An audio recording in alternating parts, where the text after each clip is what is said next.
Delphine, if you'll tell us, what is the Society of St. Francis de Sales? It's an association in the church for the laity, men and women, to try to get closer to God in their particular vocation.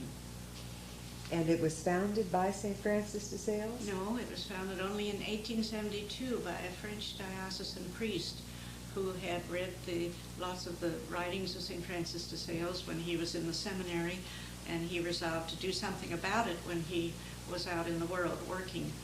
And did eventually, about I think it was 5 or 10 years after his ordination, why he managed to start the society with 3 married women, so that that would show that it was never to turn into a religious community.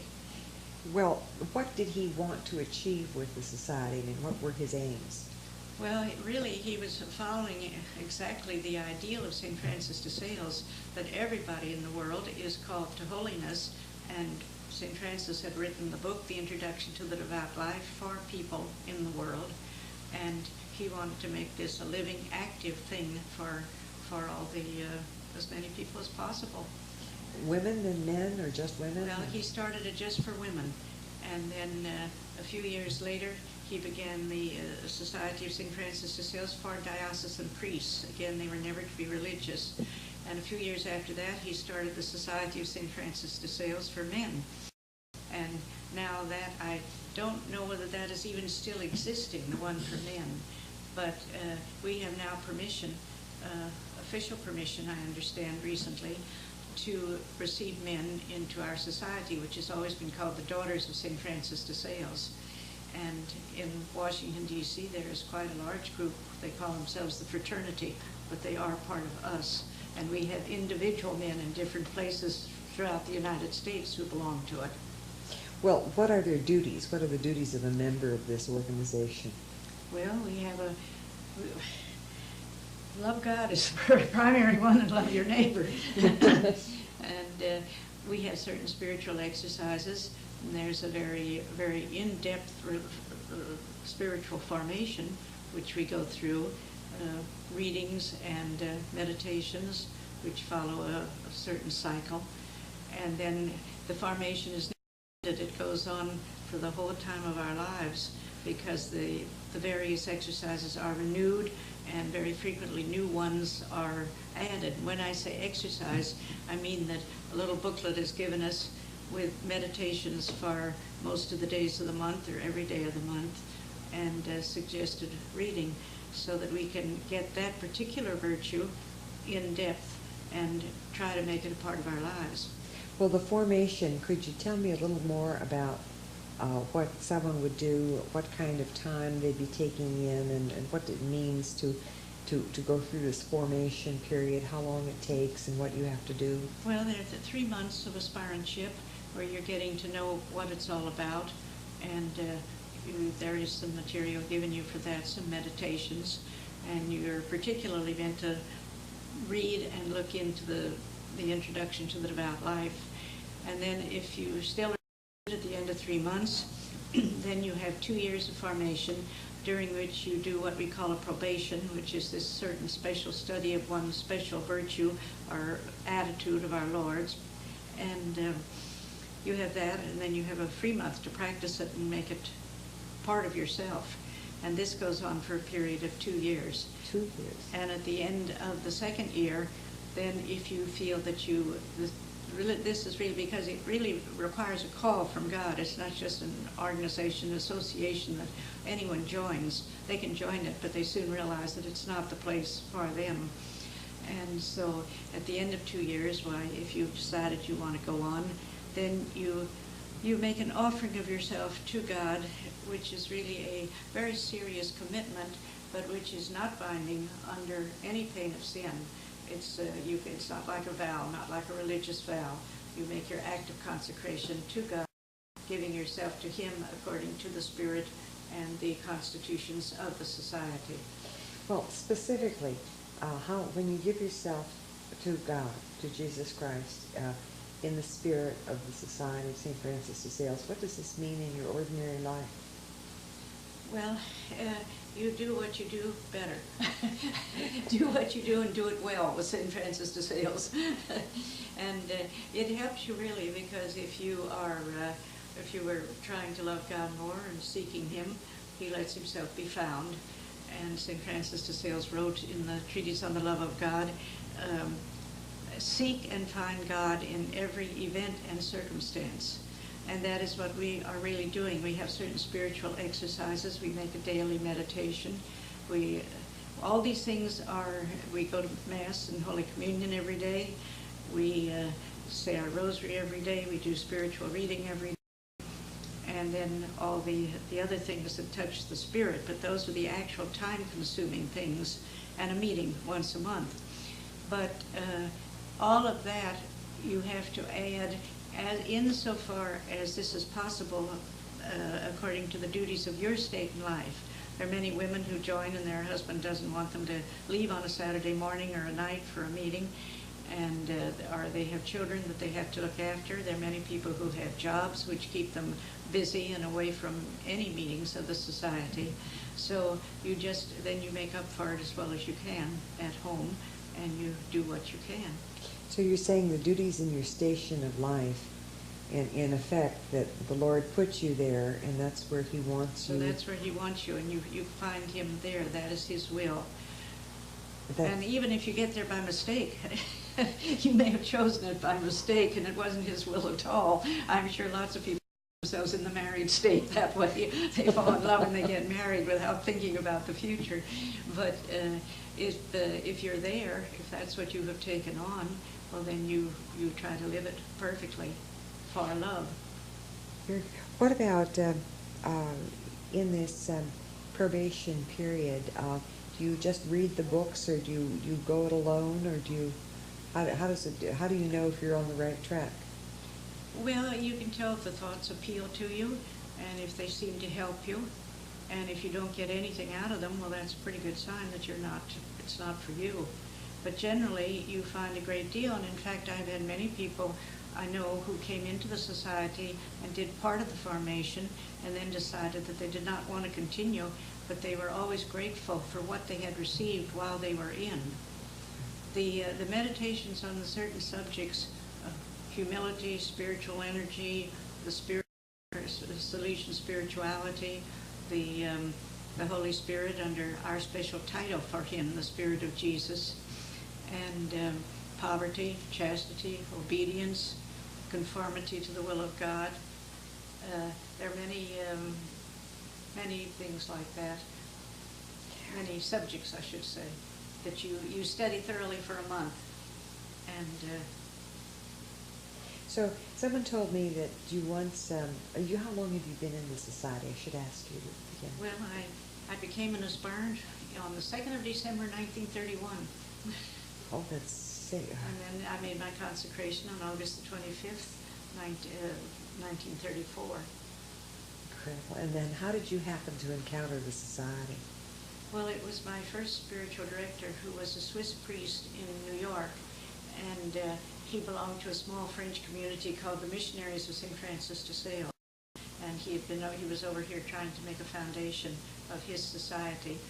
And I was about to say I fell on him in confession, but I'm sure I was led to him, because I went in church that day intending to go to confession, and I headed for the confessional, which had only one person waiting. And by the time I got up on that St. Stephen's Church in New York, long church, and by the time I got up to the confessional, the confession was over and the priest had gotten up and walked into the sacristy. So I had to go across the church where there was quite a waiting line. And that's how I fell on my confessor. Well, I know you're not supposed to talk about what goes on in confession, but can you tell us about how this came about, that you met this confessor and he sent you to the society? We didn't have the society in America. He didn't send me to the society for some 4 years, because there was always question of my entering the convent during that time. And at the end of, it was 1922 when I met him, in February 1922. And then when we were living in Paris, really, but coming home every year or two for a few months. And then what were you doing in Paris? enjoying life. Were you studying? We went over for me to study music, study the piano. But Who were then you we studying? got past that. Oh, who were you studying with? Well, I studied with Philippe, who was a very famous professor, great pianists from all over the world who had been playing in concerts for years would come back to him to refresh their technique. And of course, he was a specialist in technique and had written countless books of piano technique. And when I was sent to him, and that was a mistake, but I guess it was providential, when I was sent to him, of course, then he put me under the care and supervision of one of his best pupils, who was also a concert pianist. And I studied exercises, technique after technique. It was really pretty tiresome. And at the end of the first winter, we went in October. Some friends came over from the United States. Oh, you've been studying music all winter. You must play for us. And all I knew was the most simplest, the very simple things. nothing like I had tackled at home before I went to Paris. So I gradually got discouraged, and that ended that. But you originally had started out to be a concert pianist, a career in music. Well, that was sort of the hope, you know. It was a vague hope. I had talent, and it was supposed to be developed. But you were also drawn to Jesus Christ in a very special. You were also drawn to Jesus Christ. Oh yes, from my childhood, really. And you thought about a religious life, a life as a religious. Yes. Mm-hmm. And what happened that you didn't go, or that? Well, it just didn't work out that way. It wasn't your calling. It wasn't your calling. Yes, you found it wasn't your calling. I guess, is that right? Well, yes, I suppose that's what we could say it. But when you met this confessor, you were thinking about going into the convent, yes. And you were studying piano. What made this change in your life? What caused you to seek the society, and why did you hear about it? Well, of course, he knew I was looking for some real spiritual help. And so one time when we were going back to Europe, 1931, he said, when you get to Paris, buy the life of the Venerable Madame Carré de Malibert and see what it says to you. That was all. He didn't say anything else. So I bought it was a big biography, and in those days, a modern French writer, very well done. Wouldn't do to translate it today. Anyway, I bought it, and I was just enchanted with her life and with the society as it was depicted in that biography. And so that just settled it. And she was the first She member? was the founder's. She was the founder. Yes, she was the first one. She was an officer's wife in the French army, and she is venerable. She has been proclaimed venerable by the church. What does that mean? I don't know. It's the first stage of canonization. Oh. It's the first thing when the person dies and everyone thinks that they were a saint or something. If everyone thinks it and more people start talking about it, well, then they look into all the person's writings that they can get their hands on, and any memories that anyone can turn out about that person, and they study it all carefully, and if it passes scrutiny. And she did apparently work some miracles at her grave, because all the people, she died in a suburb of Metz where they had a country home, and all the people thought that she was such a saint, that after she was buried, they all paid visits to pray at her tomb, and there were some miracles performed there. Well, what about Madame Carré de Malibert made them think she was a saint? Well, I think just because she was such a wonderful, wonderful woman, she was very understanding. She lived with a very difficult husband.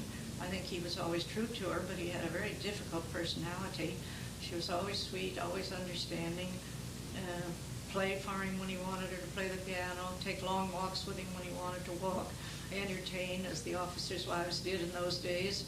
Maybe they still do, I don't know. And anyway, she was such a perfect wife and mother, and very understanding. It seems that everyone loved her. But that doesn't make for sanctity, that makes for popularity. What made her holy? Well, I think it was evidently her understanding of St. Francis de Sales. And she had known about him even before she met our founder, because she had been raised at the Visitation Convent in Metz. Could you tell me a little about St. Francis de Sales?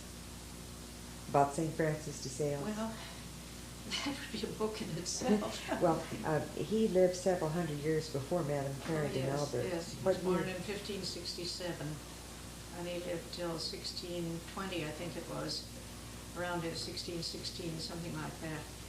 And he wrote this famous book, Introduction to the Devout Life, which was even translated in England in that century. And everybody, it was really something, because in that day, why, people didn't think that you could be going in the world. It was just not considered. You had to be in some sort of a religious community, or at least a priest. And so Francis de Sales was pointed out in no uncertain terms that this holiness was for everyone. In fact, there's the story that one of the old parish priests was so indignant at this book, he even had a chapter on dancing. You should go and dance if your life requires that type of living. And this pastor had always been, his parishioners bring their copies of the introduction, and he had a bonfire in front of his parish church one day. This was back in the days of St. Francis himself. And he thought dancing was just decadent, I guess. And St. Francis thought if it's the duty of a station in life, Yeah. you do it. And actually, his thinking was so much like Vatican II. And there is a new French sort of a commentary on the introduction to life by our present director, spiritual director general, Father Francois Corignan. And the whole first section of this rather small book is devoted to showing how Francis de Sales and the thinking of Vatican II were exactly alike. Could you give me a couple of examples, just how Francis de Sales and thinking of Vatican II resemble Well, each for other? the holiness for the laity. Holiness for the Yes, laity. holiness for the laity. And, love of neighbor sort of superseding everything, really.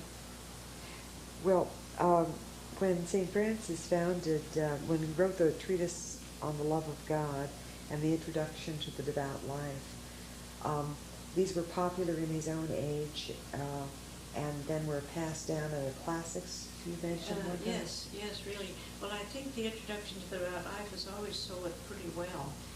And there was a period here about 20 years ago when it was out of print. I didn't get it, but it soon came back in, even over here. And the treatise on the love of God, of course, was always for the higher forms of prayer. He wrote it for the Visitandines, but anyone who's interested in prayer can get a lot from it. Now, the Visitandines are the order of nuns that St. Francis founded. Yes, the Visitation. Mm-hmm. And the Visitation nuns, and how did he go about founding the Visitation nuns? That he had a friendship with the one With Jane de Chantal, and who was a widow. And so he realized when he met her that this was the person he was looking for. Just like our founder realized when Madame Carey went to confession to him, he realized instantly this was the woman that he was looking for to start his society. Some special light from God, I suppose, without it being anything extraordinary. Well, what would you look for in who's thinking of coming into the society? They're going to consecrate themselves to Christ in the world. Is that what it is? Yes. Mm-hmm. But they're not going to go off on a mountain and. No, they aren't. They're going to live right in the world and do their thing, whatever their thing is. And I think that you find that lots of people are searching for something. Well, like I was, they're searching for something and they don't quite know what they're searching for. And those are the ones that if you can get hold of them, they can come in and try and see. More often than not, it does respond to all of their desires and their needs. Well, in a system of probations, you work with someone, don't you? Don't you have a special relationship Yes, with? you have a special, a spiritual friend, and now they use the expression a companion, and but I think friend is a stronger expression, and unless you have the companion idea explained to you, I think it's not such a good idea to use it. But of course that stems back too to St. Francis de Sales, because he has a whole chapter in the introduction on spiritual friendship, and says how important it is for people in the world to have someone that they can lean on, like a mountain climber, I think is his comparison. Well, how do you pick your spiritual, your probatress, they used to call it, now they call it a companion, but your spiritual friend? She's really a spiritual friend, yes. How do you get a spiritual friend? Is it appointed to you? Well, she's generally appointed to you because you don't know anyone. Sometimes if you do come in the society and you already know people who are in it, we are no longer secretive like we used to be, or you can ask for the probatrice or companion that you want. And it's very important to have one that understands you and that you understand, because she is supposed to be a true friend, not at the time of formation, but right on down through your life until death do we part. But you can change at any time you want. There's never any problem over that, because sometimes distance makes a difference, or sometimes occupation, you can't get through to them when you want to, or sometimes you find that you're just, the temperament is, it's different. You may like the person very much, but it's just a different temperament. So we can always change, because our founder wanted a very real, continuing relationship. Someone that you can cry with and laugh with. That's wonderful. But a spiritual friend is not a spiritual director. It's not the same thing. No, it's not the same thing at all. And you don't go to confession. Often you may ask today when it's so difficult to find a real spiritual director, a priest, you often talk about spiritual things with your companion or your probatrice, and sometimes she can help you and sometimes she can't, but she's not the person that you go to because you're going to someone in authority and you're going to sort of see God in them. You're going to see an equal. She's just a friend. You're going to see an equal. See an equal. And she's not a spiritual mother. No. You once said she's not a spiritual mother. Is that right? Not anymore. When I came in the society, you called her mother. Oh, is that right? Yes. And you were taught to develop your maternal instincts if you happen to be the probatrice. But that's gone now. It just, in religious communities, you don't call the superior mother anymore. Well, well, someone said to me that in this society, you're really practicing the counsels of perfection. Is that right? Trying to. Well, what are those? I'm a little fuzzy on that. Poverty, chastity, and obedience. But aren't there more than that? Hospitality and Oh, well, those are all virtues of perfection. Yes. No. Well, I don't think they ever called them virtues of perfection, because they're just they're just Christian virtues: hospitality, patience, kindness, amenity, generosity. All of those things are what every Christian is supposed to have. But to practice poverty when you really have plenty of money and you don't have to think twice, or even if you're comfortably off, to practice holy poverty, or to practice obedience to, well, for instance, to the constitutions of our society and to our rule of life, we practice obedience. And well, could we take these in order? Could you tell me, how would someone in the world today practice poverty, voluntary poverty, in their state of life? Because there'd be such variety. You were saying there's such variety. Each one has to work it out for herself. For years, well, to be very personal, one of my practices of poverty for years was always to choose I'd look at dresses or hats or whatever, and the ones that were becoming, because you're not meant to downgrade yourself. That's not attractive to people. But to the best of my ability, I would choose the cheaper of the three attractive dresses that I liked. And what would you do with the difference in the money? Oh, well, naturally, you give it to the poor, or you do, yes. You're supposed to give to the poor. All right, now... You're supposed to give, I know we have a duty to give to the Holy Father, the collection for the Holy Father, the annual collection. And of course we have a duty, a very strong duty, to support our parish. And then you have all the other duties. We have to help toward the support of our society, but that is in a lesser degree, naturally. And what about obedience? Where does that's a word that shapes the modern mind. That's why now we have instead of having just the probation on obedience, when someone, it's time to do it, we also give them the probation on conformity to God's will. And they can work the two together, because obedience really is just that, obedience to obeying God's will. For instance, if you, and then it's also humility. Obedience works into a lot of things. Suppose you have a difficult person that you're living with, even if you happen to be two women who set up when they were young. I know two who set up a living they shared their home and all the rest of it. Now they're both old and sick, and it must be pretty difficult for them, I'm sure. But that's you obey other people, and that's an extension of the word. But you do obey your confessor, you obey the church, you obey the Holy Father. If you have duties to, the person you're living with, husband, parents. There are 1,000 of little ways where you, and it just if you want to carry it to the point of perfection, you're out with someone and they say, well, you say, let's do this, and they say, well, how about going there? Well, you can make a little act and say, oh yes, that's fine. Well, that's good. The little things that don't show. Those little things. It's just all those little things that make a lovely person. Very good. Well, what about chastity in this day and age? You once mentioned that you thought that again, duty and station of life, the married couple, the single, the widow, divorced. It's very difficult. It's even more difficult than ever today. It used to be difficult in the old days because the 5 different types of people we had in the society. Our religious sisters who grew out of it, and then the married and the divorced and the widowed and the single, and 5 different kinds. But now it's become so difficult to write about chastity that we really haven't got a probation on it anymore. They keep talking about writing maybe a different one for each category, but so far no one's come up with anything. Our last exercise on probation was a letter from some bishop in a French diocese. I've forgotten his name. It was good, and it applied to all of them, but it was very short.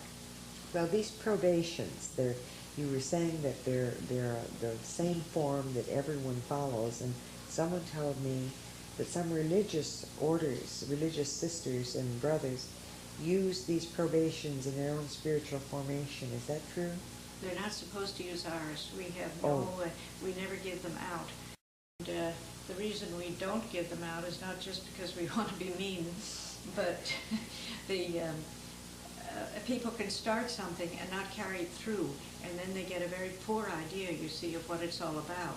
And they can really, it has happened, they can give us a bad reputation because they say, well, someone that wasn't fit for it at all or suitable. You keep saying we.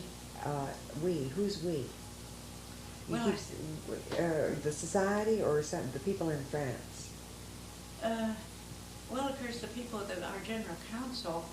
That's in Paris? Yeah, and I try not to say anything that would be contrary to what they say. But I really wasn't very conscious. I guess I didn't want to say I all the time. Well, who makes it? Did the people in Paris write these probations? They always have done it. Of course, our founder started it. It was his idea. He was making a retreat at the Redemptress in Fontainebleau when the society had been running for 3 or 4 years, I believe, and had already spread to Germany. And he wanted some method of giving a solid, uniform foundation to everyone in the society. So the Redemptorists have a sort of a system, or used to have, I don't know if they still have, like our probations, not the same idea. And praying before the picture of Our Lady of Perpetual Help at their Redemptorist monastery, he got the idea for these probations for our formation. And it was certainly an inspiration from God, because they are wonderful. Well, what... and they were much easier to write in the old days than the ones now. Is that right? Why was that so? Well, I think it's a style, and it's very difficult to know. People approach things, there's so many, according to age almost, you approach in in such a different way today. How is that? Well, you know, all the changes that have come about since Vatican II, and even just in ordinary literary work, the style is so different. You can't hand a probation that's 40 years old to somebody today. They wouldn't like it, even though the principle is the same. Well, how many members of the society are there in the world? Do you know? I think we're around 5,000. I don't know exactly, but we are in so many, many countries. And how many in America?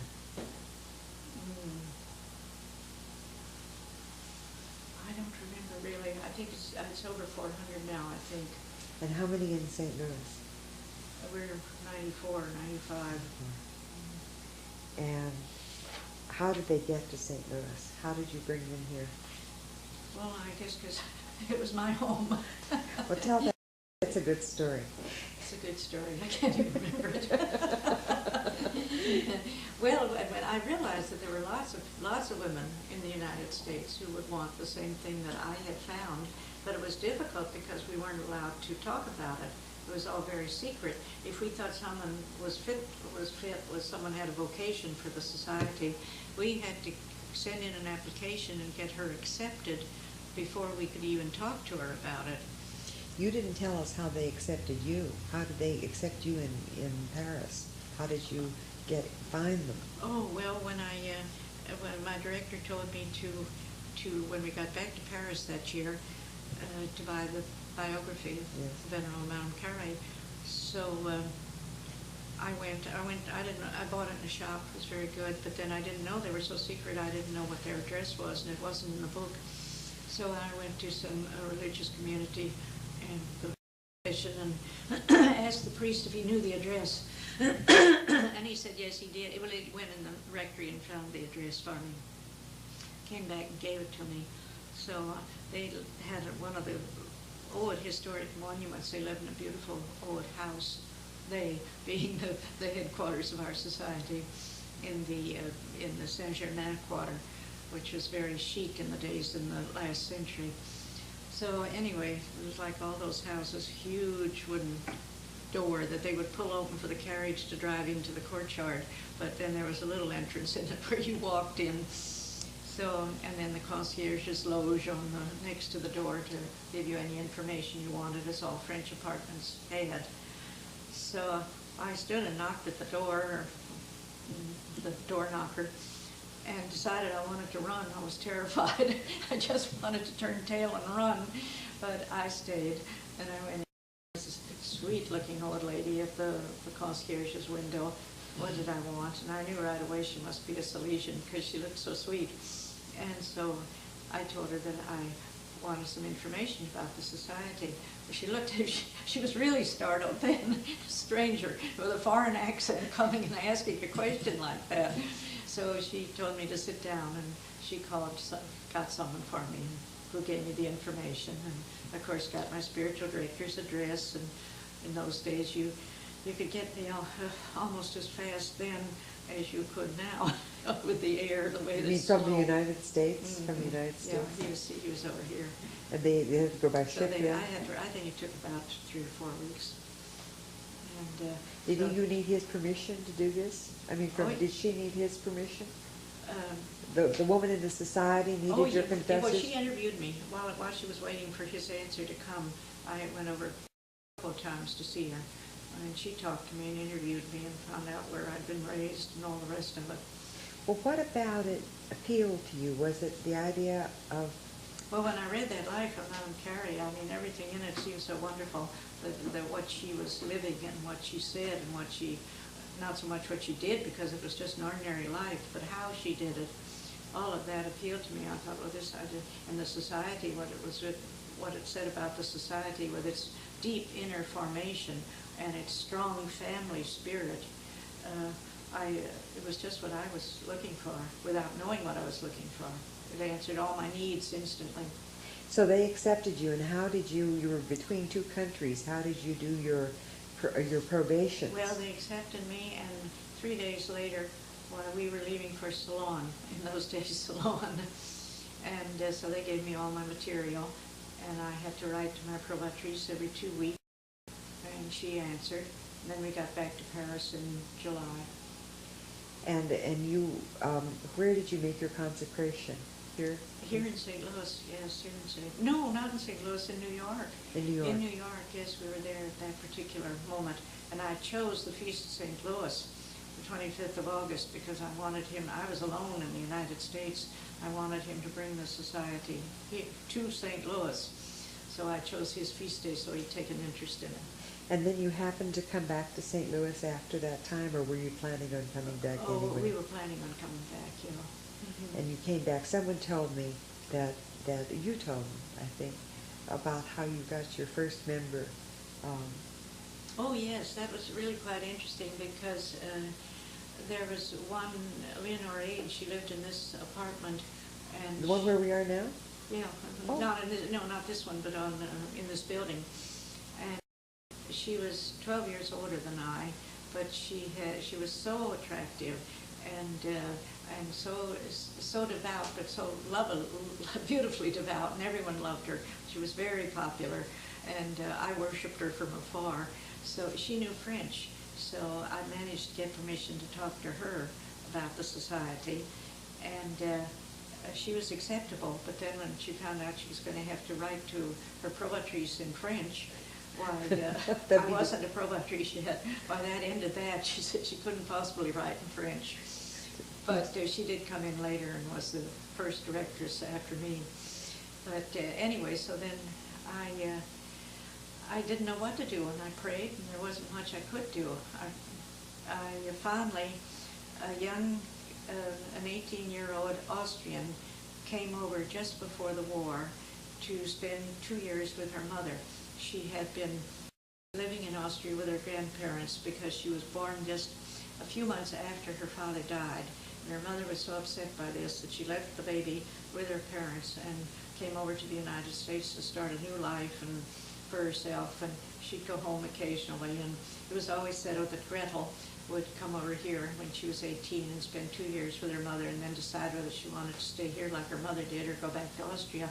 But she got caught here during the war and she couldn't leave. So then she decided to stay, and I knew that we had our things translated. We had Germans and Austrians and Swiss, German Swiss in the society. So once the war was over and the post was open, why, I proposed her, and she was accepted, and she did her aspirantship. They sent the necessary material. In German? Yes, And then when it came time for her to start her first year of probation at the end of the first 3 months, they had nothing in France in German, and there was nothing in Switzerland in German anymore, and they couldn't get anything sent out of Germany at that point. It was too close to the war, and they were forbidden to send anything printed out of the country. Oh. So then they gave me permission. She'd finished the first 3 months, and they gave me permission to start translating. And you began translating the probations into English. I began the entrance retreat. I began right then. And at that point, I was on my way up to Canada to do extension work for the Legion of Mary. And I remember I had to change trains. This was back in 1947. I had to change trains in Chicago and had about 4 hours between the trains. So I went to the Blackstone Hotel, which I knew from old days. And in those good hotels always had a ladies' sitting room with a desk with writing paper for free. So I sat down and started translating while I waited for the train. Do you mean to say our society started in the Blackstone Hotel? That's where the translation started, at the Blackstone Hotel. Well, Delphine, so this member came in, and someone told me that you went up to one woman in the cathedral that you... Oh yes, that was Virginia Cooney. Yes, she told me. I'd known her from, she was older than I, but I'd known her from school days, and we had been friends. And I suddenly thought that she would be interested. She was sitting in a pew, it was not before Mass, and I went up and genuflected next to her, and I said, would you be interested in leading a life of perfection in the world? She said, yes, I would. And that started her. She came in. So that's what the society is really all about, leading a life of perfection in the world. In the world. Well, Why do some of us so clearly not lead a life of perfection in the world? I mean, does it get better as it goes along? Well, you keep trying, and God looks at the effort, not the results. St. Francis de Sales is very encouraging. He does not expect perfection, I don't think. Well, St. Francis, you were also in the Legion of Mary, and you did extension work there, and also in the Caribbean, did you not? Yes, I was first in French Canada for them, and then down in the West Indies, the Caribbean. And didn't you get an award from Pope John Paul a few years Yes, I did. What was that? Pro Ecclesia et Pontifice, for Church and Pontiff, for my work with the Society and the Legion. Well, that's beautiful. Because I just happened to get them in new places. I beg your pardon? I happened to get them into new places. Society into the United States. They even managed to start the Legion up in French-speaking Canada, because I only went to the French-speaking. They had it already on the English side. Exactly. And you know, well, I won't say what I was going to say. Speaking of the Legion of Mary, Frank Duff, who founded it in 1921, was that it? Yes. 1921. His cause is up for canonization. Yeah. And you knew him personally, didn't Yes, I you? did. Mm-hmm. What was he like? They're going to say he's a saint someday. What was he like? Well, I think he's a saint by everything he accomplished, and he was the most delightful person to know. He had a wonderful sense of humor. He was always laughing. I mean, he could be terribly serious, and he was a great brain. He, you know, when England and Ireland separated, part of the delegation that went over from the Department of Finance to settle all the financial details of the separation went over to London. He was a real brain, and then he got more and more interested in the poor, and then also in the spiritual poor, which is what appealed to him. Tell me about this. What is spiritual poverty? Well, a lack of faith, for one thing. That's a terrible, drastic state of poverty. They have no faith. And Frank the rest Duff goes with it, no hope. And sometimes you find people without faith who are very charitable, but... Well, Frank Duff formed this Legion of Mary, which Cardinal Simmons has called a charism of the Holy Spirit in the contemporary time, carrying on the gospel, the charisms that were given to the apostles. What was Frank Duff like? I mean, I can't imagine what he was like. Well, he was a little man, and he rode a bicycle. And everyone would say, there comes Frank riding on his bicycle again in the crowded streets of Dublin. When I mentioned that to my nephew, and he said, oh, I know, I saw him on his bicycle. How did you first meet him? Do you remember that? Yes, I do remember it, but I don't think it belongs in this talk, does it? Well, yes, because this is for your daughters, and a lot of them are in the Legion, too. Well, I think it was really very interesting. I had heard very much about him, and I thought I would like him and admire him and enjoy him and all the rest of it. And I got over to Dublin for the first time in 1948, and so I was taken by former envoy to the United States, and who really got me named envoy. So she took me to the center house, what do they call it, in Dublin. Anyway, the headquarters. And so we went to a Legion meeting there that he would belong to, the meeting, small meeting, and she introduced me to him, and a lot of people were there. They always were visitors from all over the world would come in and see him there every evening. And so when we went out and she was taking me back to my sister's, I said, you know, she said, isn't he wonderful? Didn't you love him? I said, I didn't really like him. He didn't appeal to me at all. Oh, she said, you just I'll arrange that. She said, I'll make an appointment for you to talk to him alone. So I went, not with much anticipation, a few nights later.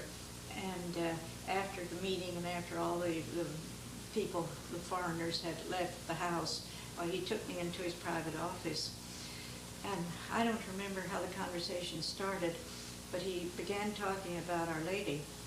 And went on, and it was the most beautiful thing I have ever heard. I really don't expect to hear anyone else talk like that about Mary until I get to heaven.